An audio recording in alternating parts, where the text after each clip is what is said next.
Between 1847 and 1862, something peculiar happened at Fairhaven Plantation, located 17 miles northwest of Charleston, South Carolina.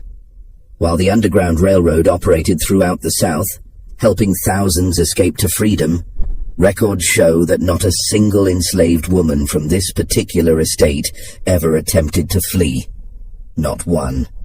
During the same period, 12 men from the property were documented as runaways in newspaper advertisements and county records. The Charleston Mercury published notices for their capture. Reward money was posted. But the women? They stayed. Every single one of them. What makes this even more disturbing is what auction records reveal. Women sold from Fairhaven commanded prices 2 to 3 times higher than comparable sales elsewhere in South Carolina. Bills of sale describe them with unusual language: superior breeding stock, proven bloodline, guaranteed fertility. Documents held in the Charleston Historical Society archives show systematic notations beside each woman's name. Numbers, dates, detailed physical descriptions that read more like livestock inventories than human records. For 15 years, this pattern continued uninterrupted until a physician from Philadelphia discovered what was hidden beneath the plantation's eastern tobacco barn, a secret that several of Charleston's most prominent families had paid handsomely to keep buried. Before we continue with the story of Fairhaven Plantation, if you're hearing this from anywhere in the United States, we'd love to know. Drop a comment telling us what state or city you're listening from. And if dark historical mysteries like this fascinate you, make sure to subscribe and hit that notification bell, because the truth we're about to uncover is something history tried very hard to forget. Now, let's discover what really happened in those fields outside Charleston. The discovery that would eventually expose Fairhaven came not from escaped slaves or abolitionist investigations, but from something far more mundane. A property dispute over inheritance in 1862. Fairhaven Plantation sprawled across 800 acres of prime low-country land, its fields producing Sea Island cotton that fetched premium prices in European markets. The estate had belonged to the Rutledge family since 1791, passing from father to son through 3 generations. By the 1840s, it was under the management of Thomas Rutledge III, a man whose quiet demeanor and modest lifestyle stood in stark contrast to the ostentatious wealth displayed by neighboring planters. He attended church regularly at St. Philip's in Charleston, served on civic committees, and was known for running what locals called a well-ordered operation. The plantation maintained approximately 60 enslaved people, a relatively small number for an estate of its size. What set Fairhaven apart, however, was its demographic composition. In 1850, census records show an unusual ratio: 38 women and girls to only 22 men and boys. Most plantations maintained roughly equal numbers, sometimes favoring male laborers for heavy field work. Fairhaven's numbers inverted this entirely. The property itself consisted of the main house, a modest 2-story structure lacking the grand columns and sweeping verandas of neighboring estates, along with 2 large tobacco barns, a cotton gin house, several storage buildings, and the quarters where enslaved people lived. The Eastern Tobacco Barn, built in 1843, was notably larger than necessary for an estate that primarily grew cotton. Neighbors occasionally remarked on this oddity, but Thomas Rutledge explained it as preparation for diversifying crops should cotton prices fall. The community of enslaved people at Fairhaven lived under conditions that appeared, from external observation, similar to other low-country plantations.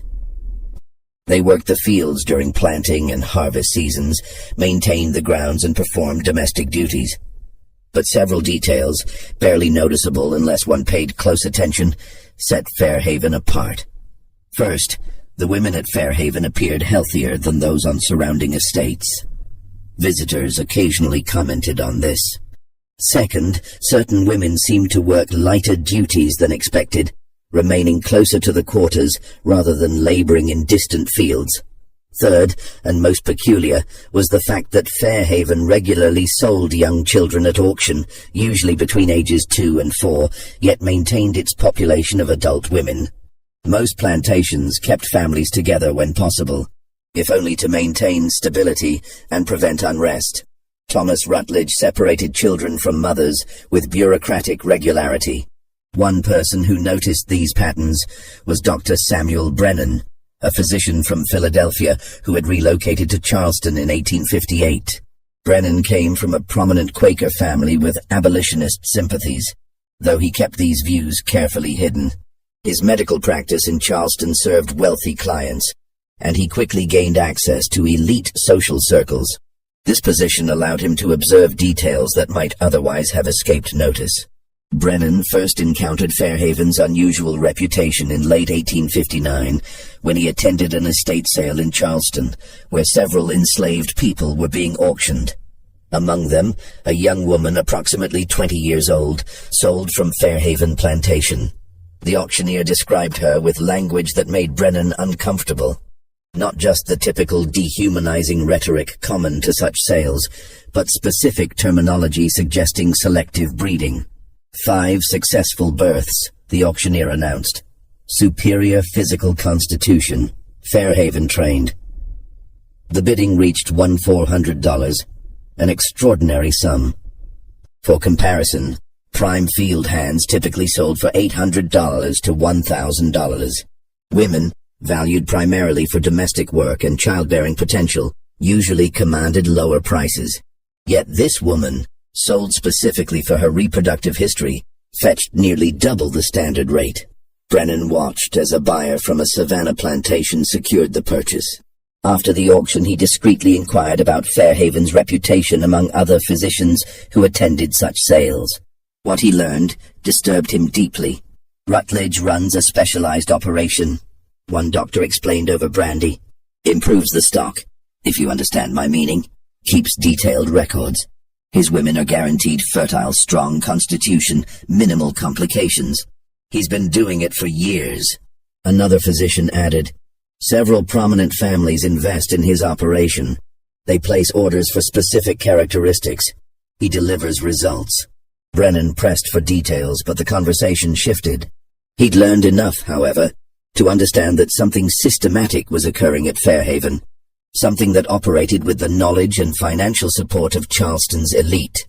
Over the following months, Brennan made careful inquiries. He reviewed auction records at the courthouse, noting patterns. Between 1847 and 1860, Fairhaven had sold 47 children at auction, all between ages 2 and 5.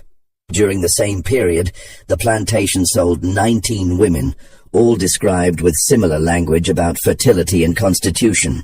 The prices commanded ranged from $1,200 to $2,600, consistently far above market rates. He also discovered something else in the records. Fairhaven rarely purchased enslaved people at auction. The plantation's population maintained itself through births, with occasional sales reducing the numbers. This was unusual. Most plantations supplemented their labor force through regular purchases, especially as children were typically kept rather than sold young. The pattern suggested something Brennan had only read about in abolitionist literature from the North. Systematic breeding operations, treating human beings as livestock to be improved through selective reproduction.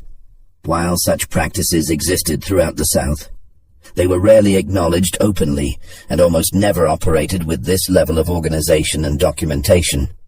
Brennan's medical training made him aware of the emerging pseudoscientific theories about heredity and human improvement, ideas that would later coalesce into the eugenics movement, but which were already circulating in certain academic and medical circles. He knew that some wealthy Southerners were fascinated by these concepts, seeing them as justification for slavery and as opportunity for profit. But understanding the theoretical possibility was different from confronting its actual implementation. Brennan needed evidence, not just patterns in public records. He needed to see Fairhaven's operation firsthand. The opportunity came in early 1862, after the outbreak of the Civil War had begun disrupting normal plantation operations. Thomas Rutledge III had died in October 1861, leaving the estate to his son, James Rutledge, who was serving as an officer in the Confederate Army. The plantation was being managed temporarily by an overseer named Harold Gaines, who lacked the connections and discretion of the Rutledge family. Brennan learned that Gaines was quietly seeking buyers for some of Fairhaven's enslaved population, trying to generate cash to maintain the estate during James Rutledge's military service. This provided Brennan with the excuse he needed. He would visit Fairhaven posing as a potential buyer, claiming to represent a consortium of Mississippi planters interested in acquiring proven breeding stock to rebuild their own operations. He sent word to Gaines, expressing interest and providing references from Charleston merchants who knew him as a respectable professional. Gaines, eager for sales in the uncertain wartime economy, responded with an invitation to visit Fairhaven and inspect the property's available women. On March 14, 1862, Brennan rode northwest from Charleston along the Ashley River Road, following directions to Fairhaven Plantation. The day was overcast, typical for early spring in the Low Country, with humidity hanging heavy in the air. As he approached the property, he observed the fields, some planted with early cotton, others lying fallow. The main house appeared well-maintained but understated, lacking the grandeur he'd expected for such a profitable operation. Gaines met him at the main house, a rough-mannered man in his 40s who handled the business with surprising frankness. "You're interested in the breeding operation," he said, not as a question but as statement of fact. "I can show you the stock, the records, everything. Mr. Rutledge kept meticulous documentation. You won't find better quality anywhere in the South." They walked across the property toward the Eastern Tobacco Barn. Brennan maintained his role as interested buyer, asking questions about productivity, health management, and pricing. Gaines answered readily, clearly accustomed to such inquiries from wealthy clients. "Mr. Rutledge started the program in 1847, Gaines explained as they walked. He studied agricultural improvements, read about cattle breeding, sheep improvement, realized the same principles could be applied to generate superior slaves. Started with 6 women of prime age and strong constitution, kept careful records of each birth, tracked which combinations produced the best results." The casual way Gaines described this, as if discussing crop rotation or livestock management, made Brennan's stomach turn, but he maintained his composed exterior. They reached the tobacco barn, a large structure with weathered wood siding and a peaked roof. Gaines produced a key and unlocked the main entrance. The barn's interior appeared ordinary at first, the typical layout for tobacco storage, with hanging racks and sorting tables. But Gaines led Brennan toward the back corner, where another door stood, this one with a substantial lock. "The program operates here," Gaines said, unlocking this second door. "Most people never see this section. Mr. Rutledge only showed clients he trusted." Beyond the door, wooden stairs descended into darkness. Gaines lit a lantern and led the way down. Brennan followed, his pulse quickening as they descended below ground level. Unusual for low-country construction, where high water tables typically prevented cellars. At the bottom of the stairs, another door opened into an underground space that made Brennan understand with sudden horrifying clarity why no women had ever fled from Fairhaven. The basement extended beneath the entire eastern section of the barn, approximately 40 feet long and 20 feet wide. The space was divided into individual cells, each about 6 feet square, with wooden walls and barred doors. 6 of the 8 cells were occupied. Inside each, a woman sat or lay on a simple wooden bed frame with a thin mattress. The air smelled of dampness, bodies, and confinement. Ventilation came from several small pipes that extended upward through the barn floor. But what struck Brennan most forcefully was not the physical space itself. Prison cells and confinement were not uncommon in the antebellum South. What made this different was the systematic organization, the clinical precision of the operation. Along one wall, a large table held stacks of leather-bound ledgers. Above the table, a chart listed each woman's name, age, and a series of numbers and dates. Medical instruments sat on a side shelf, examination tools, scales, measuring devices. Gaines gestured to the occupied cells. "These are the current rotation," he explained matter-of-factly. "Mr. Rutledge kept between 6 and 8 in the program at any given time. They're brought down when confirmed pregnant, kept here until birth, then returned after recovery. Keeps them healthy, well-fed, protected from field work that might cause complications." Brennan struggled to maintain his composure. "How long do they remain here?" "Depends. Most births are 7 to 9 months apart, accounting for recovery time." Mr. Rutledge tracked everything: diet, exercise, optimal timing. He developed a whole system. Very scientific. Gaines spoke with obvious pride in his employer's methods. One of the women in the cells watched Brennan with hollow eyes. She appeared to be in late pregnancy. Another, younger, sat on her bed with her knees drawn up, staring at the floor. None spoke. The silence was profound and terrible. Gaines moved to the table and opened one of the ledgers. "This is what buyers pay for. Documentation. See here?" He pointed to a page filled with neat handwriting. "Complete record for each woman. Name, age, physical measurements, birth dates of children, fathers of record, any health issues, feeding schedules, everything."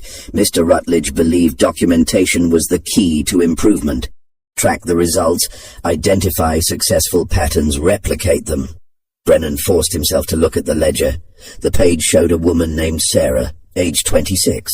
Listed below her name were 8 children, each with a birth date, father's name, and notes about physical characteristics.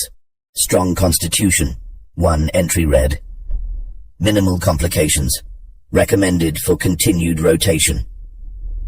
The children's names included parenthetical notes: "Sold to Hargrove Est, Savannah, 1857, or retained for future breeding stock."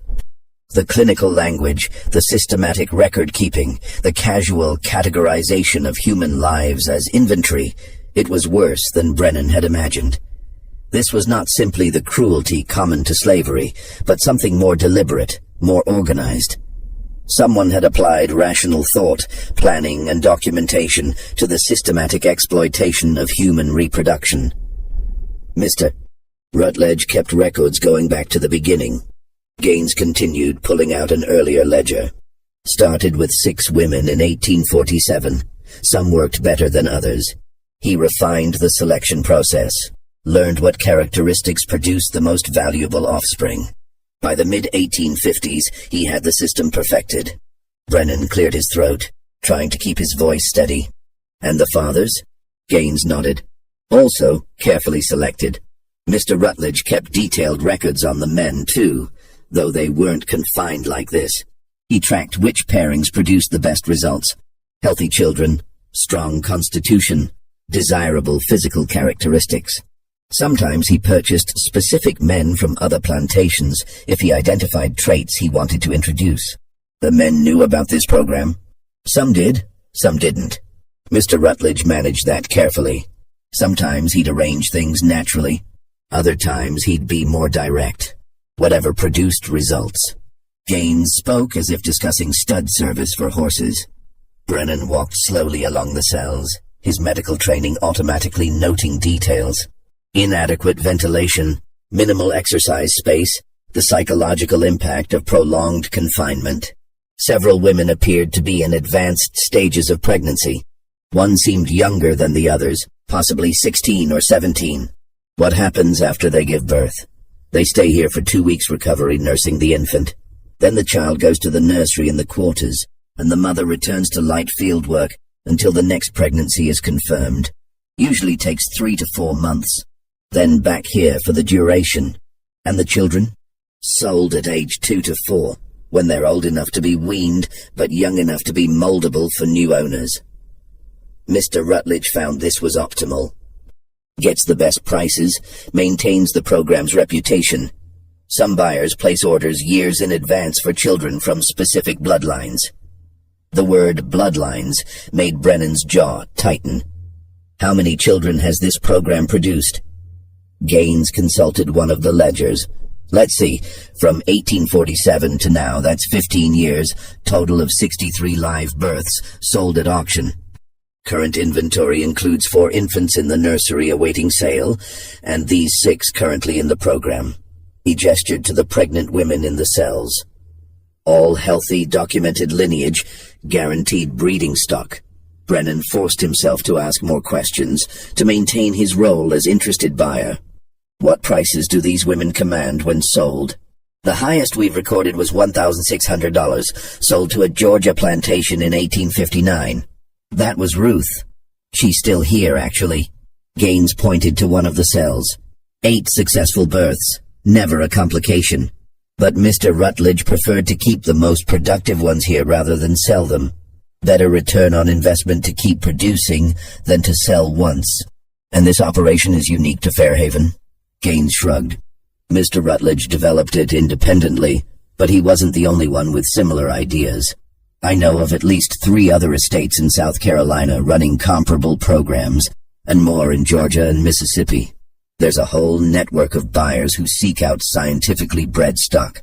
Mr. Rutledge was just the most systematic about it. The revelation that this wasn't an isolated operation, but part of a broader network, struck Brennan forcefully. This wasn't one man's aberration. This was an organized system with multiple participants, buyers, investors. Who were his primary investors? Gaines hesitated for the first time. That's confidential, Mr. Rutledge dealt with several prominent families who preferred discretion. They provided capital, he provided returns. Standard business arrangement. Brennan didn't press further, not wanting to raise suspicion. He'd seen enough. More than enough. The question now was what he could do with this knowledge. They spent another 30 minutes in the underground cell, with Gaines showing Brennan the feeding schedules, exercise routines, and medical protocols Thomas Rutledge had developed. Everything was documented, systematized, refined through years of practice. Rutledge had even corresponded with agricultural scientists at South Carolina College, seeking advice on breeding theory without revealing the specific application. When they finally climbed back up the stairs into the tobacco barn, the afternoon light seemed impossibly bright. Brennan's eyes needed a moment to adjust. Gaines locked both doors behind them, carefully securing the evidence of what lay beneath. As they walked back toward the main house, Brennan asked about specific women available for purchase, maintaining his cover while his mind raced with questions about how to expose what he'd discovered. Gaines named prices, offered to arrange detailed inspections, and promised documentation for any purchases.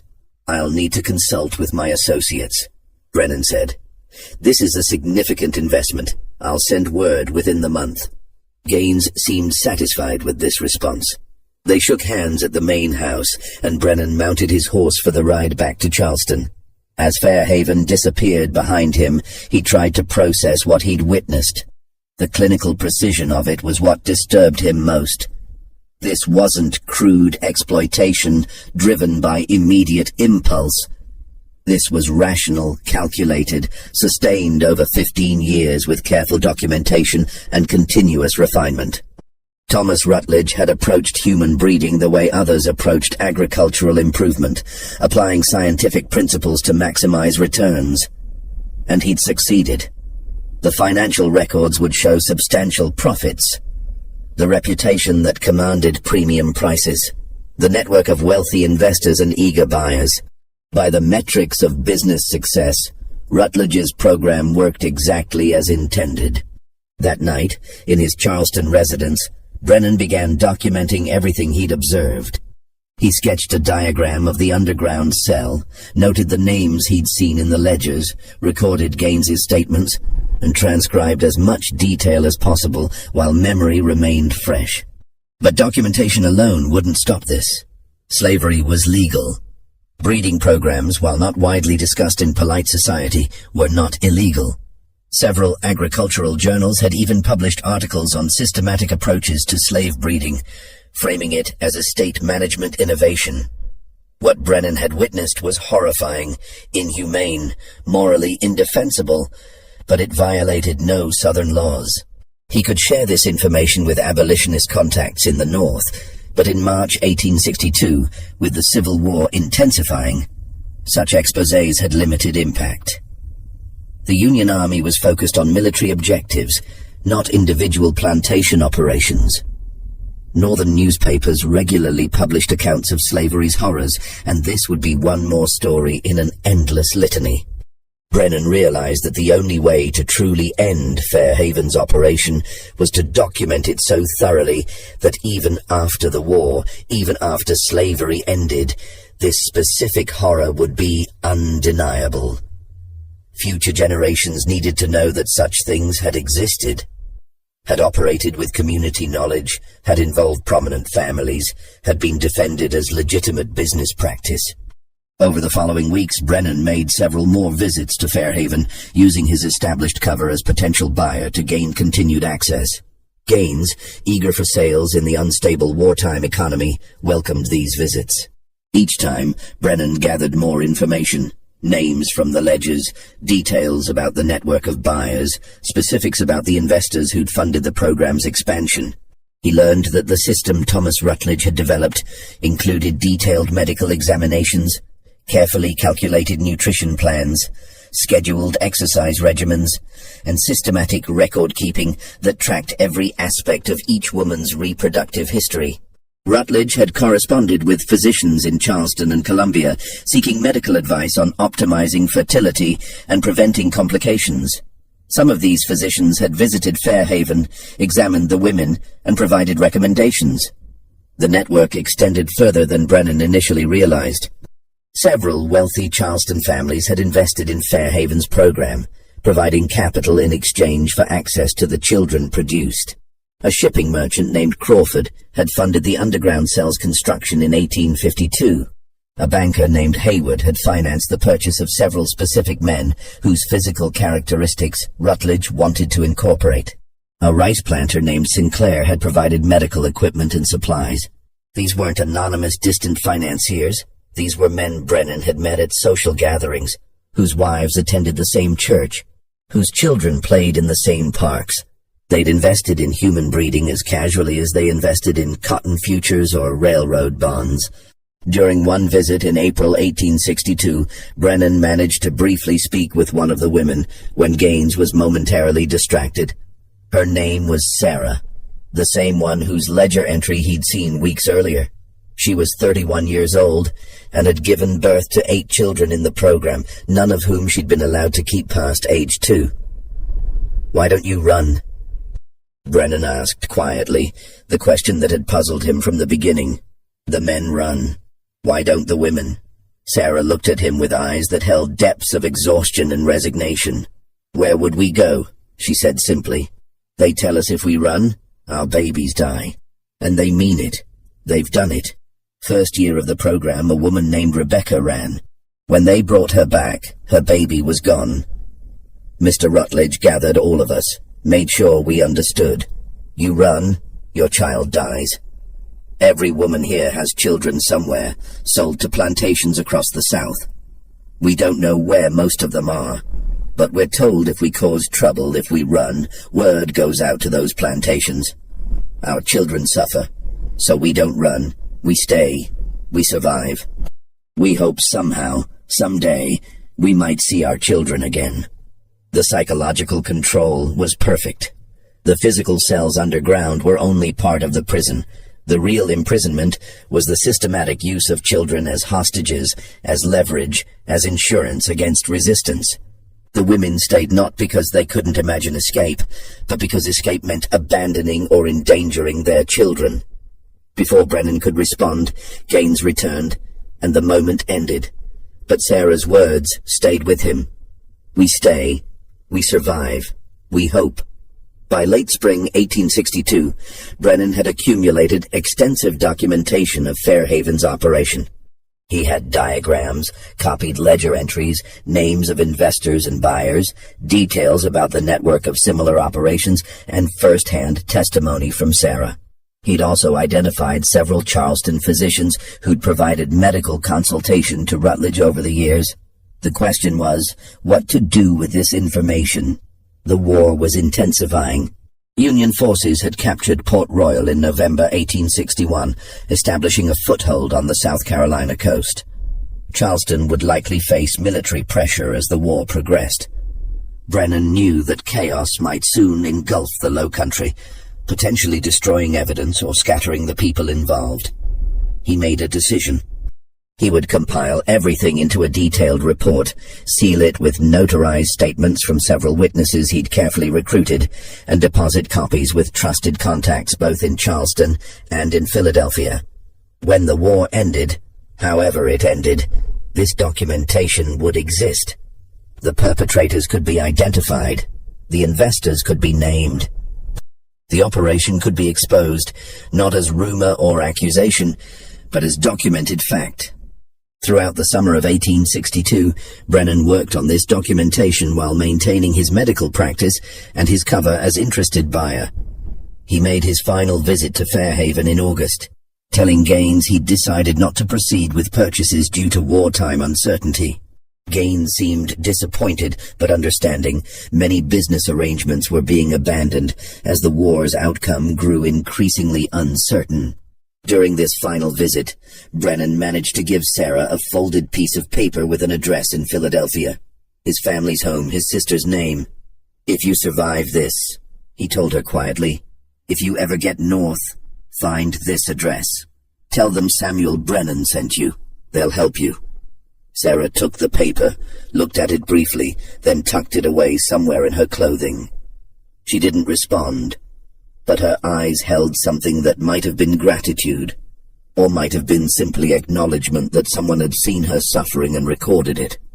Brennan left Fairhaven for the last time, rode back to Charleston, and completed his documentation. In September 1862, he sealed multiple copies of his report in waxed packets and arranged for them to be stored separately. One with a lawyer in Charleston, one shipped to his family in Philadelphia, one deposited with a Quaker meeting house in Columbia. Then he waited to see what the war would bring. The war came to Charleston slowly, then suddenly. Union forces maintained a naval blockade, gradually strangling the city's economy. Bombardments began in 1863. By 1865, with Sherman's army approaching from the west and Union forces closing in from the coast, Charleston's Confederate defenders abandoned the city. Brennan, who had maintained his medical practice throughout the war years, treating both Confederate soldiers and civilians, stayed in Charleston through its fall. When Union forces occupied the city in February 1865, he immediately sought out military authorities with information about Fairhaven Plantation. The Union Army, dealing with thousands of newly freed people and the massive logistical challenge of occupation, was initially uninterested in investigating what they viewed as historical grievances. Slavery was ending. Justice for past wrongs would have to wait until order was restored. But Brennan persisted. He contacted military physicians, showed them his documentation, explained the medical aspects of Rutledge's program. Finally, in March 1865, he convinced a Union Army captain named Joseph Fuller to accompany him to Fairhaven to see if any evidence remained.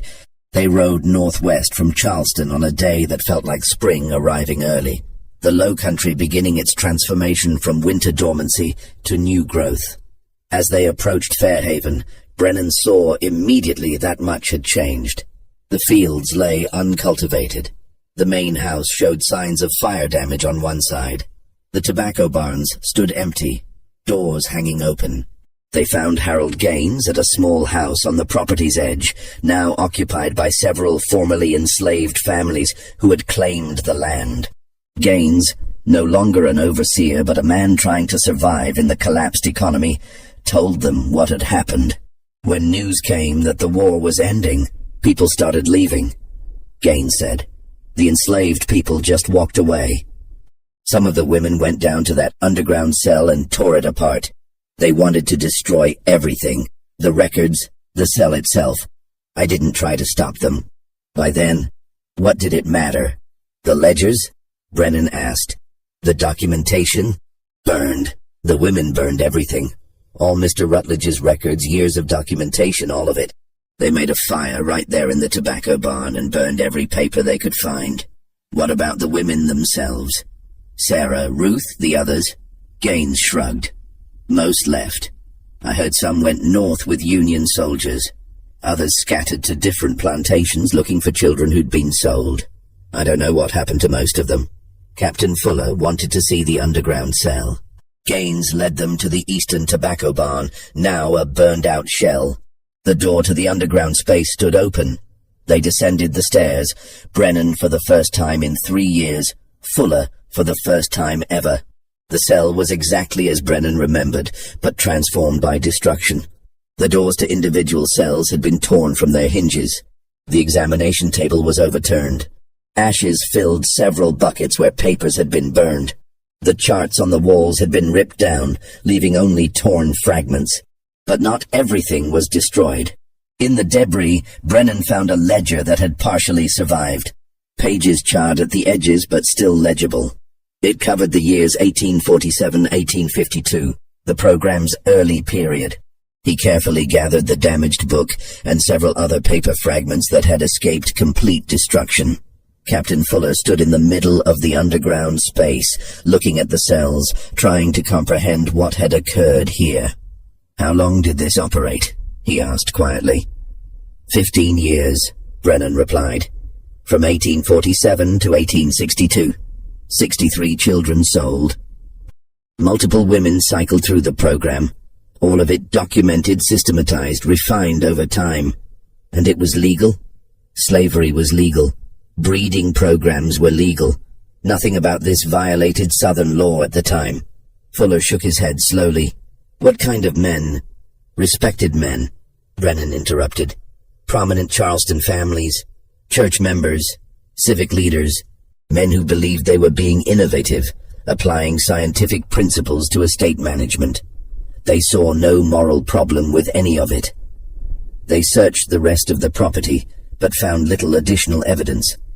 The formerly enslaved people who now occupied portions of Fairhaven confirmed that most of the women from the breeding program had left immediately after emancipation.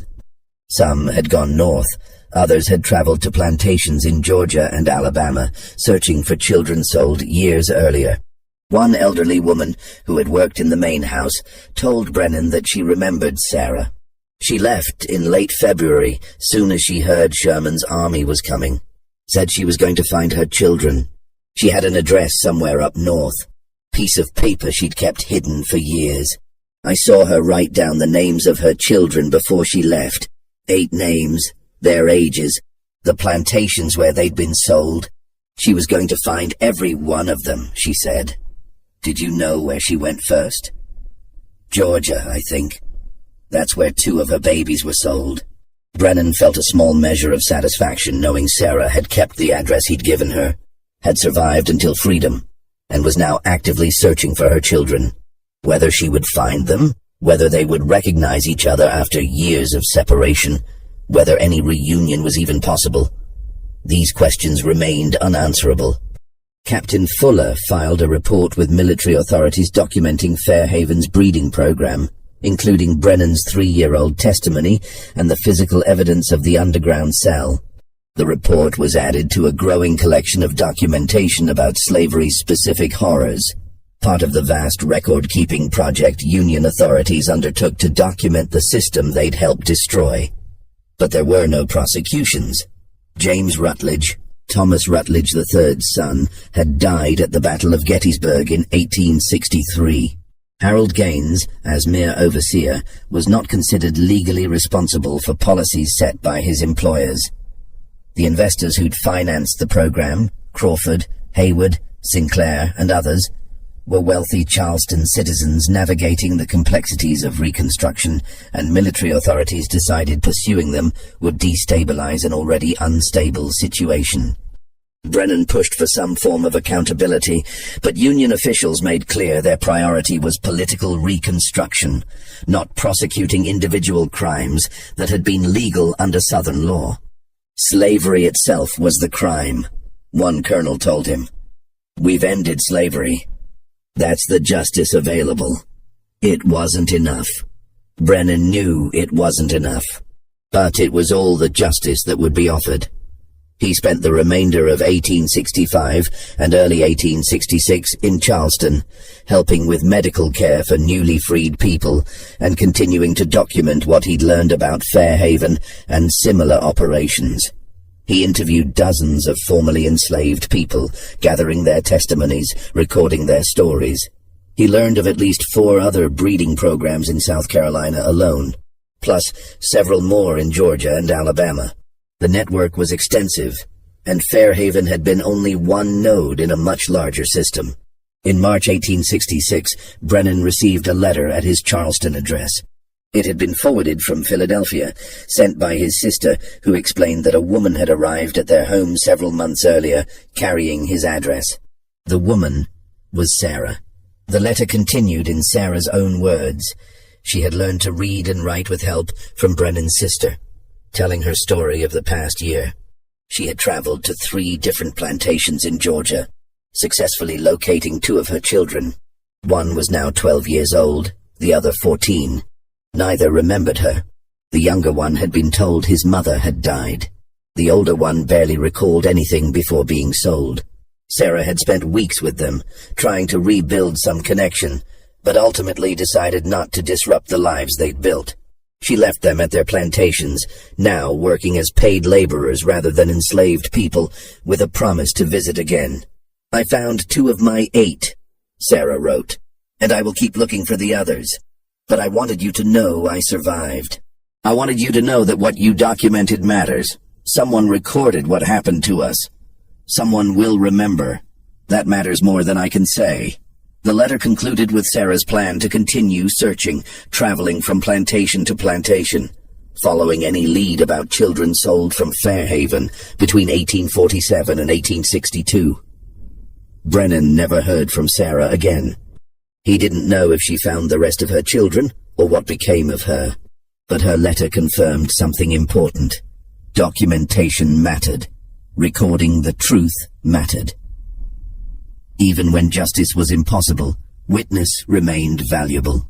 In late 1866, Brennan compiled his final report on Fairhaven Plantation, incorporating the additional testimony he'd gathered and the physical evidence that had survived. He prepared multiple copies and arranged for them to be placed in archives in Philadelphia, Boston, and Charleston, where they would remain as historical record of what had occurred. The report included everything: names of investors, descriptions of the breeding program, diagrams of the underground cell, testimonies from Sarah and other women, financial records showing profits, correspondence between Thomas Rutledge and various physicians, and detailed documentation of how the system operated for 15 years with full knowledge of Charleston's elite. He titled the report simply, "Documentation of Systematic Human Breeding Operations at Fairhaven Plantation, Charleston District, South Carolina, 1847-1862. In his conclusion, Brennan wrote, "What occurred at Fairhaven was not the aberration of one disturbed individual, but the logical extension of a system that treated human beings as property." Thomas Rutledge did not invent human breeding. He simply systematized it, documented it, and refined it according to principles he believed were scientifically sound. His operation succeeded because slavery made it legal, because wealthy investors made it profitable, and because social structures made it invisible to those who preferred not to see. The women imprisoned in Fairhaven's underground cell were not victims of one man's cruelty, but of an entire society's moral failure. Their suffering was not exceptional within slavery's framework. It was exemplary of the logical conclusions that framework permitted. We must remember not because this was uniquely terrible, but because it was terribly common. Fairhaven was one documented example of a practice that occurred at countless plantations across the South. We cannot prosecute the dead or change the past, but we can ensure that what happened is recorded, remembered, and understood. We can insist that the comfortable fiction of benevolent slavery be confronted with the documented reality of places like Fairhaven. And we can honor the women who survived by refusing to let their suffering be forgotten or minimized.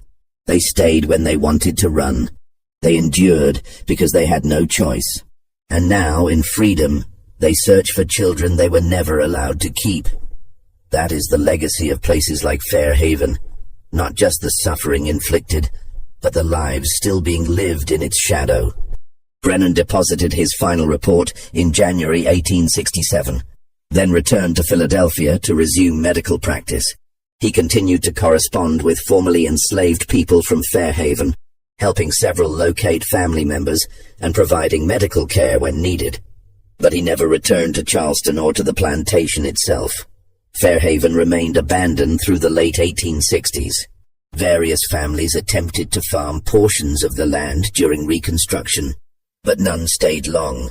By the 1870s, the property had been divided and sold to multiple owners. The main house was demolished in 1874. The tobacco barns collapsed gradually over the following decades. The underground cell beneath the eastern tobacco barn was filled in during the 1880s when a new owner attempted to build on the site. Workers who excavated the area reported finding remnants of the cells, but most of the structure was destroyed or buried. By 1890, no surface evidence remained of what had been hidden there. The families who had invested in Fairhaven's breeding program, Crawford, Hayward, Sinclair, and others, remained prominent in Charleston society through the Reconstruction era and beyond.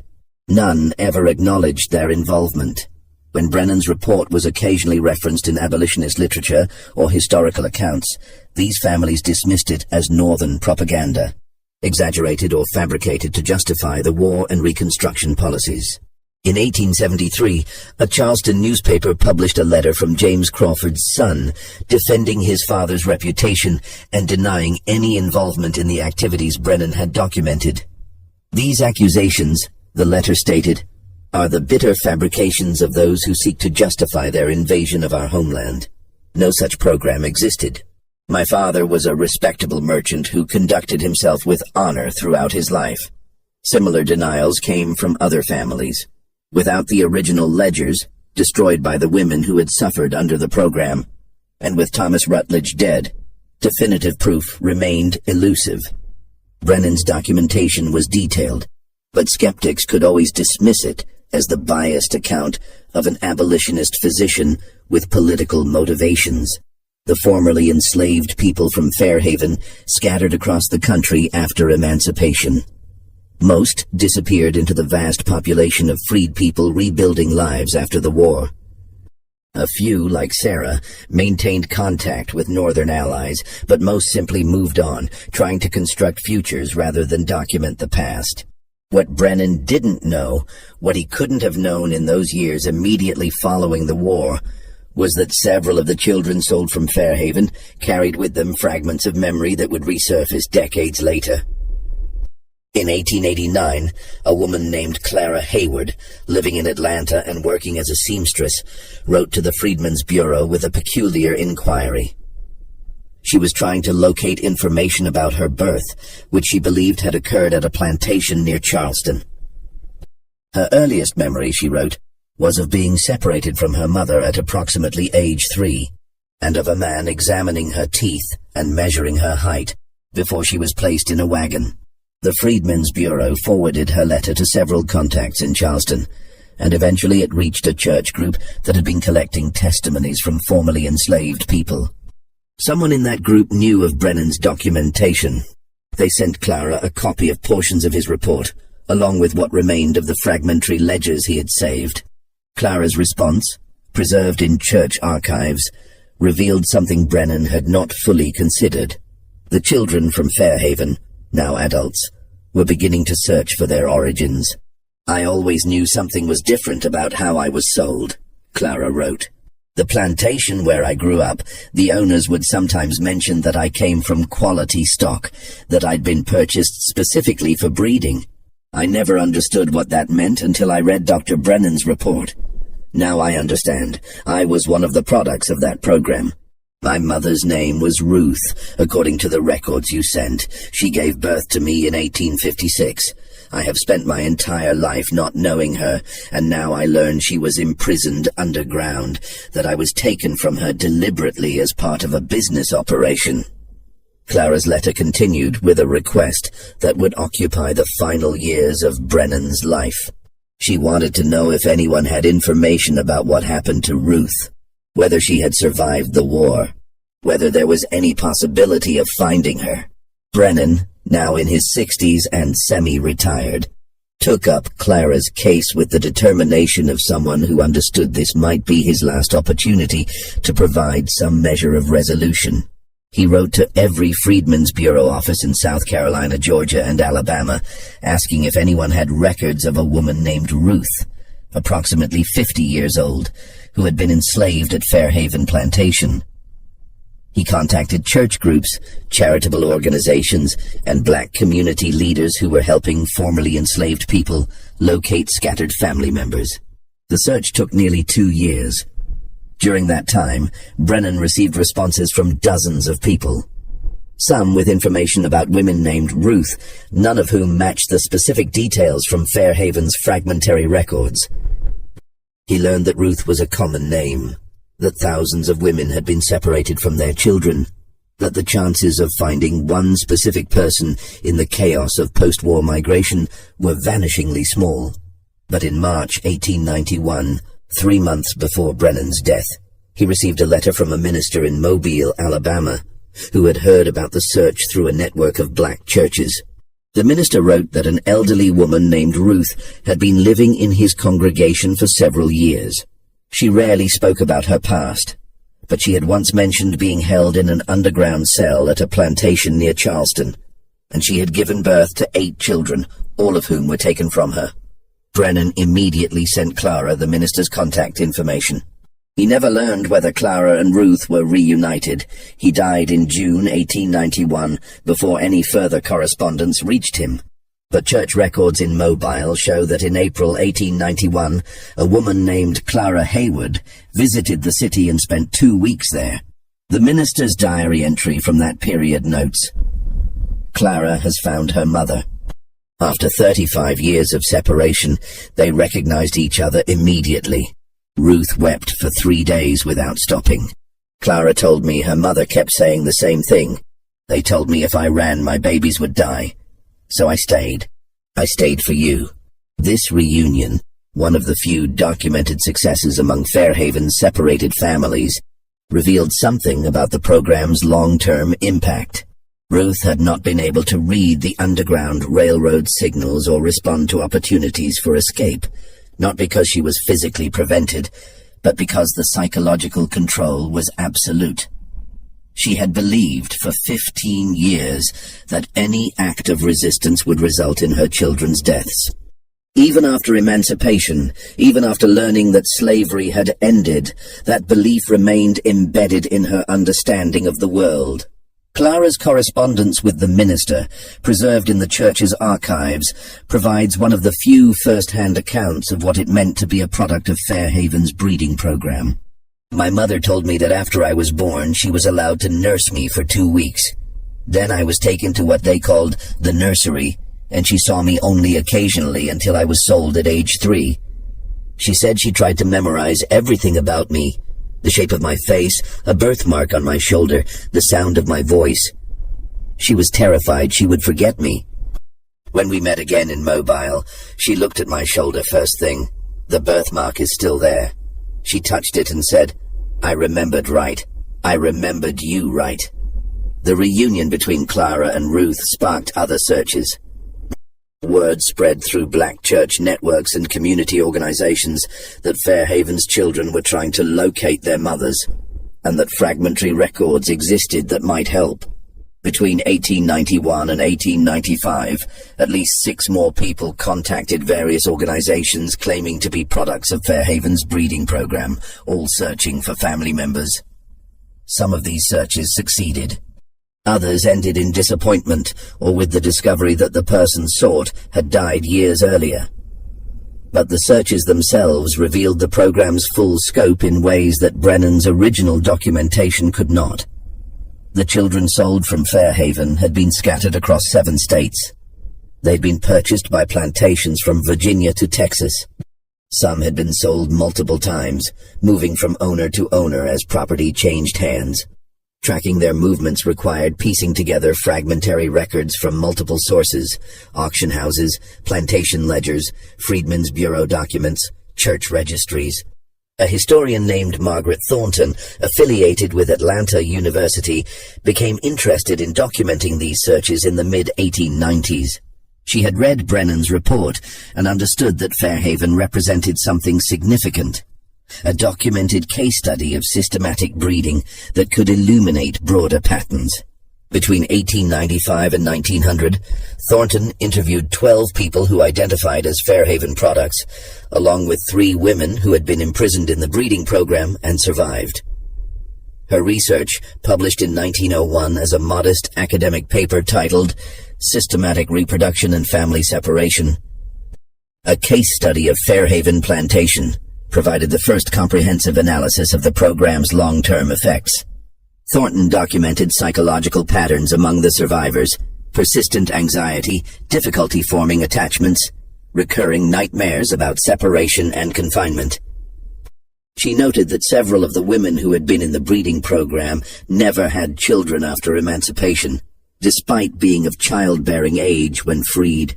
The experience of forced reproduction, of having children systematically taken, appears to have created a permanent aversion to pregnancy, Thornton wrote. Most significantly, Thornton's research revealed the network's extent. Through careful analysis of auction records and correspondence between plantations, she identified at least 11 other estates in South Carolina, Georgia, and Alabama that had operated similar programs between 1840 and 1865. Fairhaven had not been unique. It had been part of a coordinated system, with planters sharing information about techniques, comparing results, and even trading enslaved people specifically for breeding purposes. One particularly disturbing discovery in Thornton's research was documentation of what she called breeding exchanges. Several plantations, including Fairhaven, had arranged temporary transfers of enslaved men to introduce specific physical characteristics into their programs. A letter from Thomas Rutledge to a Georgia planter, dated 1857, and preserved in a county archive, discussed such an arrangement. "I am pleased to accept your offer of Jacob for a period of 6 months. His height and build match the specifications we discussed. I anticipate several promising additions to our program from this arrangement. Payment as agreed. $200 for the term, with an additional $50 bonus if results prove satisfactory." The clinical language, the explicit commodification of human reproduction, the casual coordination between planters, all of this confirmed that Fairhaven represented not an aberration, but a business model that multiple operations had adopted. Thornton's paper received little attention when published. Academic interest in the specific mechanisms of slavery was limited in 1901, when national attention was focused on other matters, and when many Southern historians were actively promoting narratives that minimized slavery's brutality.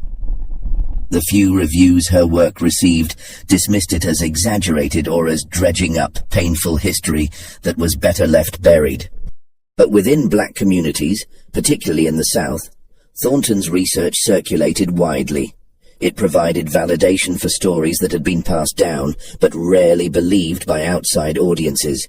Families that had known about breeding programs, but had been told such things were myths or exaggerations, now had documented proof that such operations existed and functioned exactly as they remembered. The paper also provided something else: names. Thornton had documented the investors who financed Fairhaven and similar programs: Crawford, Hayward, Sinclair, and several others. These families, still prominent in Charleston and other southern cities, found themselves unexpectedly confronted with their ancestors' involvement in systematic breeding operations. The response was swift and hostile. In 1902, descendants of the families named in Thornton's research pressured Atlanta University to disavow her work.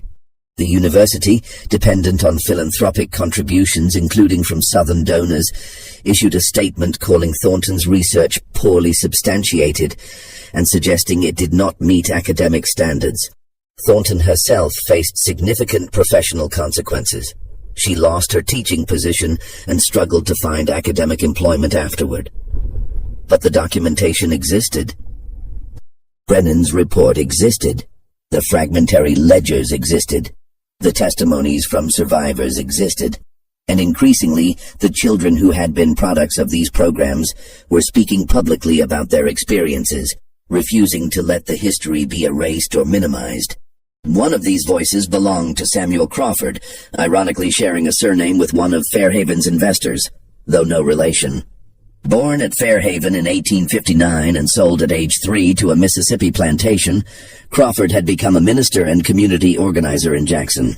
In 1903, he published a short memoir titled Born for Sale: My Life as a Product of Systematic Breeding. The memoir described his childhood on the Mississippi plantation, where he was told repeatedly that he came from superior stock and was expected to produce children who could be sold at premium prices. "I was not raised to be a person," Crawford wrote. "I was raised to be a product. My value was assessed by my physical characteristics, my health, my potential for reproduction. When I was old enough to understand what had been done to my mother, imprisoned underground, forced to bear children for profit, I felt rage that took years to transform into anything productive. This rage drives my work now. I tell my story because I want people to understand that systematic breeding was not some vague historical abstraction. It happened to real people. It happened to my mother. It happened to me. And the people who designed and profited from these programs were not monsters. They were respectable citizens who saw nothing wrong with what they were doing." Crawford's memoir sold modestly, but reached important audiences. Copies circulated among black churches, educational institutions, and early civil rights organizations.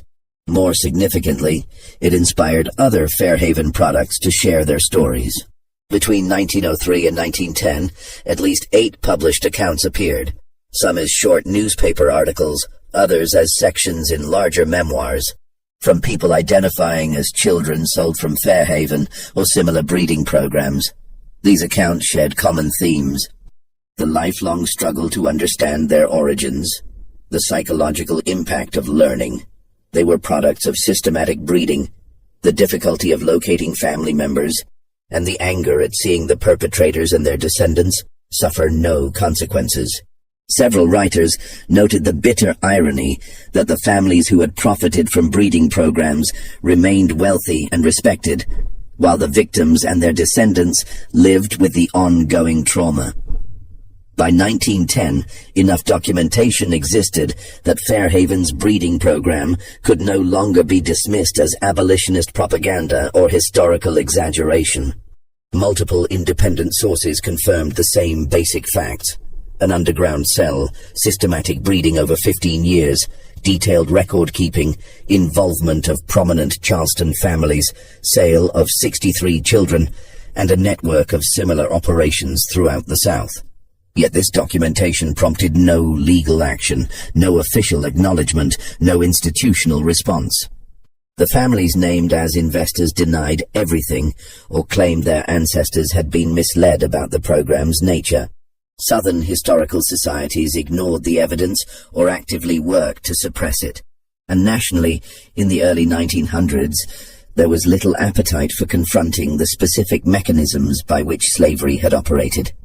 What did exist by 1910 was a growing archive of testimony from survivors like Ruth and Sarah, from products of the program like Clara and Samuel Crawford, from investigators like Brennan and Thornton. This archive documented not just what happened at Fairhaven, but why it happened, how it functioned, who profited from it, and what its long-term effects were on the people who endured it. The archive also documented something else: resistance. The women who destroyed Fairhaven's records in 1865 had not simply wanted to erase evidence, they had wanted to reclaim power over their own stories. By destroying the ledgers that had tracked their bodies, their pregnancies, their children-like inventory, they were asserting that their lives were not data points in someone else's system. And yet, paradoxically, the survival of fragmentary records made possible the later reunions, the searches that brought some families back together. the documentation that validated experiences and made them undeniable. The tension between wanting to destroy all evidence and needing to preserve some evidence for accountability remained unresolved. This tension appears in Ruth's final letter to Clara, written in 1897, 6 years after their reunion. Ruth was living in Mobile, increasingly frail, knowing she would not live much longer. "I am glad Dr. Brennan documented what happened," she wrote. "I am glad those fragments of record survived. Without them you could not have found me. But I also understand why we burned everything we could reach. We wanted those men to lose their precious data, to have their systematic plans destroyed. We wanted to take something from them, the way they took everything from us. I still feel both things. Grateful the evidence exists, grateful we destroyed what we could. Both can be true." Ruth died in 1899 at approximately 70 years old. She had spent 15 years imprisoned in Fairhaven's breeding program, 22 years searching for her children, and 8 years reunited with Clara before her death. Clara arranged for her burial in Mobile, with a headstone that read simply, "Ruth, mother of 8. She stayed because she had no choice." The women who endured Fairhaven's breeding program left no written records of their own. We know their names only from documents created by their oppressors, ledgers, sales records, Brennan's report. Their own voices, their own perspectives, their own understanding of what was done to them, these were never recorded and can never be recovered. What we can know from the documents that survived is that Fairhaven Plantation operated a systematic human breeding program from 1847 to 1862. That this program was financed by prominent Charleston families, that it produced at least 63 children who were sold at auction, and that the women in the program did not run because they were told their children would be killed if they did. We can know that when Union forces occupied Charleston, the women who had been imprisoned in that underground cell destroyed every record they could find. We can know that at least one woman, Sarah, survived to freedom and spent years searching for the 8 children who had been taken from her. And we can know that Samuel Brennan, a physician from Philadelphia, documented what he witnessed because he believed that recording the truth mattered, even when justice was impossible. The underground cell beneath Fairhaven's tobacco barn no longer exists. The plantation itself is gone, its land divided and built over. No marker identifies where the breeding program operated. No memorial honors the women who were imprisoned there. The only evidence that remains is in archives, in Brennan's report, and the fragmentary ledgers he saved from destruction. This is what happened at Fairhaven Plantation between 1847 and 1862. Not rumor, not legend, but documented fact. A systematic operation that treated human reproduction as agricultural production, that separated mothers from children with bureaucratic efficiency, and that operated openly with the financial support of Charleston's elite. The women who survived left no final testaments. They didn't write memoirs or give interviews for posterity. They simply walked away when freedom came and tried to reconstruct the lives that had been systematically destroyed. Some found their children. Many didn't. All carried the burden of what had been done to them, what had been taken from them, what could never be restored. That burden didn't end with emancipation. It extended through generations, through the children who grew up not knowing their mothers, through the mothers who spent decades searching, through families that were never reunited, through all the invisible scars that systematic breeding programs left on individuals, families, and communities. This is what systematic human breeding looked like in practice. This is what it meant when planters discussed improving stock and scientific management. This is the reality behind the euphemisms and abstractions. Real women, imprisoned underground, separated from their children, controlled through threats and manipulation, treated as production units in a profit-generating operation that lasted 15 years and was considered legally and morally acceptable by the society that permitted it. Fairhaven was not unique. It was simply one of the documented examples. How many other plantations operated similar programs? How many women endured similar imprisonment? How many children were separated from their mothers for reasons of profit and systematic breeding? The full extent will never be known, because most operations left no records, or their records were destroyed, or they simply were never investigated and documented the way Brennan documented Fairhaven. What we're left with is this one story, this one plantation, these women whose names we know only from their oppressors' ledgers, and the knowledge that for 15 years, in the low country outside Charleston, something terrible operated with full social acceptance. And when it ended, the women who survived destroyed every record they could find because they wanted no memory of what had been done to them, except for what Samuel Brennan saved, except for what he documented, except for what remains in archives, testimony that someone witnessed, recorded, and preserved. And now you know it too. You know that Fairhaven existed. You know what happened there. You know that no woman ever ran away, and you know why. You know that dozens of children were sold at auction, separated from their mothers, scattered across the South. You know that prominent families invested in this program and profited from it. You know that when the women gained their freedom, they tried to find their children. You know that at least one woman spent years searching, and you know that most of the women who endured this simply disappeared into history. Their full stories never recorded, their experiences known only to themselves. This is the truth that documentation preserves, not justice. There was no justice for Fairhaven's victims, not restoration. What was taken could never be restored. Just documentation. Just the record that this happened. Just the insistence that it be remembered rather than forgotten. Samuel Brennan believed documentation mattered. Sarah believed someone recording her suffering mattered. And maybe they were right. Maybe knowing the truth, even when we can't change the past, matters more than comfortable ignorance. What do you think of this story? Does knowing this history change how you understand the society that permitted it? Leave your comment below. If you found this account important and want more documented historical investigations like this, subscribe, hit the notification bell, and share with someone who values knowing the truth about our past. These stories need to be told, preserved, and remembered. Thank you for listening to this difficult history. See you in the next video.